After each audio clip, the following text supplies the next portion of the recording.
Messieurs et dames, bonjour. Vendredi 30 juillet 2021.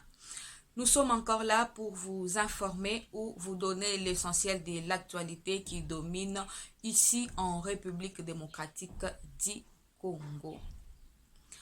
Au cœur de l'actualité, nous le savons, l'affaire ou le problème de la désignation du président de la Commission électorale nationale indépendante continue toujours à poser problème. Ce qui fait que entre les 8 confessions religieuses, il n'y a toujours pas d'entente. Vous vous souvenez, hier quand je vous ai parlé, j'avais dit que le président de l'Assemblée nationale, Christophe Foucault-Diampouanga, avait accordé 48 heures aux confessions religieuses pour pouvoir se mettre d'accord et trouver un consensus pouvant désigner le président de la CENI.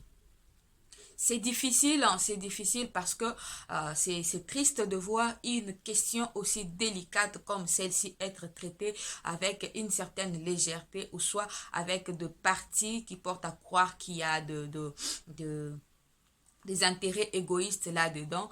Ça devient semblable à un feuilleton. C'est comme si c'était une série télévisée où on nous proposait un nouvel épisode chaque jour pouvant nous faire plaisir. Mais non, on a besoin du concret. On a besoin du concret, ce qui fait que tout ce que vous faites là ne nous concerne pas. Nous avons besoin d'avoir un président pour accélérer les choses puisqu'il ne reste pas beaucoup de temps. Mais bon, après les 48 heures accordées, l'Église catholique et l'ECC, comme d'habitude, ont encore fait une nouvelle proposition. Et cette fois-ci, la proposition est que Denis Kadima, qui était favori, ou soit qui reste le candidat potentiel pour les autres confessions religieuses, je parle des 6 confessions religieuses en dehors de l'Église catholique et de l'ECC.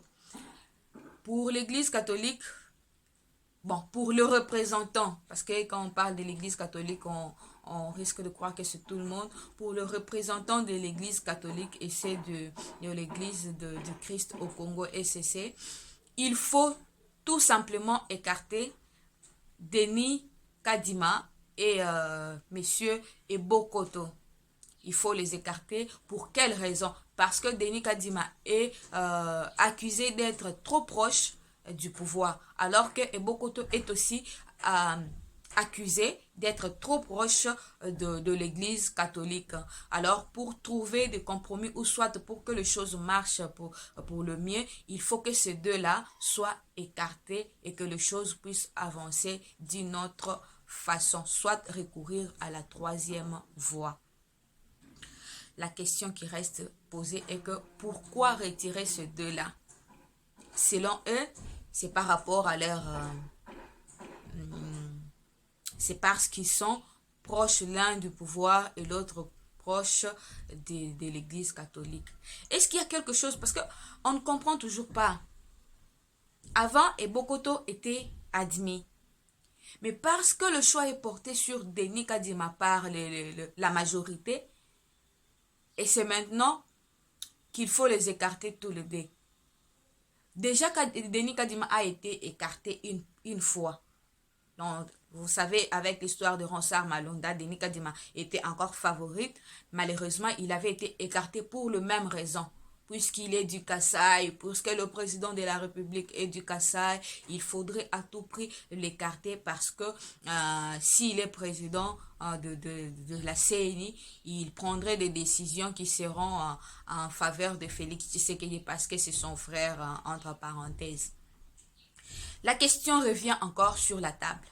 Au moment où je vous parle, les discussions sont en train de se poursuivre au centre interdiocésain, j'allais dire. Les discussions se poursuivent toujours là-bas. Ils n'ont pas encore trouvé de compromis. Il faut aussi savoir que les 48 heures qui leur avaient été accordées expirent aujourd'hui, vendredi, à minuit. Donc, ils ont intérêt à nous proposer, ils ont intérêt à s'entendre. Ils ont intérêt non seulement à s'entendre, mais aussi à proposer un candidat parce que ils sont allés au-delà de limites qui leur avaient été imposées et maintenant, ils sont dans un temps supplémentaire qui leur avait été accordé par le speaker de chambre basse, Christophe Mbosonkodia. Ils doivent à tout prix mettre leur ego de côté et puis travailler d'abord pour l'intérêt du peuple congolais parce qu'il s'agit ici de l'intérêt du peuple congolais ou soit de toute une république qui est mise en jeu. Voilà, voilà. Mais, entre-temps, ils avaient d'abord, c'était qui? C'était l'abbé Chollet, le porte-parole de l'église des confessions religieuses qui avait dénoncé des menaces qui leur avaient été faites, ou soit ils avaient reçu des menaces des hommes politiques. Il avait dénoncé ces menaces-là. Il avait plutôt dit que s'il leur arrivait quelque chose, cela sera pris sur les têtes de ceux qui les avaient menacés. Mais cette fois-ci encore, ce n'est plus le porte-parole qui revient, mais c'est le porte-parole de l'Église du Christ au Congo, les porte-parole de l'ECC qui revient avec les mêmes histoires. Il dit qu'ils sont victimes de menaces. Ils sont victimes de menaces et il a été clair, il s'appelle Eric Nsenga, le porte-parole de l'ECC. Il a dit qu'ils ne sont pas là. Ils ne sont pas là. Je viens avec sa phrase, il a dit plutôt que les confessions religieuses ne sont pas une entreprise d'embauche pour caser les personnes à la centrale électorale. Porte à croire qu'ils ont déjà des gens qui les imposent des candidats et c'est ça qu'ils ne veulent pas. Mais bon, c'est vrai ou non, nous ne le savons pas. Est-ce une autre façon d'échapper à ce qu'ils ont fait? On ne le sait toujours pas, mais c'est que nous voulons, en tant que Congolais, nous voulons que les choses soient faites de bonne façon cette fois-ci. Et que s'il y a des informations à avoir sur les candidats, c'est le moment de le faire parce qu'on ne voudrait pas que pendant le vote ou après le vote, qu'une ou une autre partie vienne nous dire qu'il n'y a pas eu d'éléments d'information sur tel ou tel autre candidat à la fois. D'abord, est-ce important d'abord d'écarter Denis Kadima ou Monsieur Ebokoto? Pour moi, il ne devait plutôt pas laisser ces deux-là voir sur qui reposerait le choix de la majorité pour voir s'il pourra travailler. Parce qu'ici, on travaille on ne travaille pas pour les intérêts égoïstes ou les intérêts des individus. On travaille pour l'intérêt collectif. L'intérêt collectif. Ne faudrait-il pas laisser M. Kadima d'abord travailler pour voir ce qu'il va faire? Parce que nous avons eu à Corneille Nanga, nous avons eu l'abbé Malou Malou. Il n'y a jamais eu quelque chose de sérieux dans ces pays avec la commission électorale nationale indépendante. Pourquoi ne pas d'abord? Parce que les deux choix-là qui ont été faits plutôt, ont été les choix de l'Église catholique surtout et l'Église du Christ au Congo. Est-ce que cette fois-ci, il ne faudrait pas aussi d'abord laisser que les autres qui ont porté leur choix sur leur candidat, je ne sais pas si c'était vraiment Denis Kadima, les laisser d'abord travailler pour voir ce qu'il va faire aussi. Bénéfice du doute, accorder d'abord à quelqu'un le bénéfice du doute parce que le reste des fois qui sont passées, on n'a rien vu de spécial avec leur choix là. Est-ce qu'ils sont toujours, c'est toujours important que ces deux confessions religieuses là aient toujours un dernier mot à dire.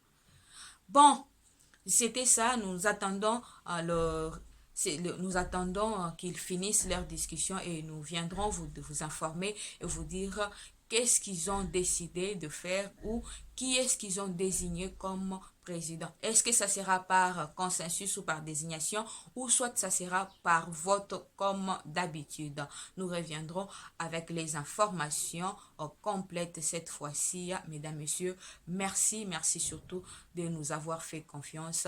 Nous restons là à votre disponibilité pour toute ou toute autre information, soit pour vos remarques qui sont toujours les bienvenues à notre chaîne Congolais TV. Continuez de vous abonner et surtout activez votre cloche de notification pour ne pas manquer nos autres vidéos. Merci beaucoup. Moi, je vous retrouve très prochainement avec une autre vidéo. Au revoir.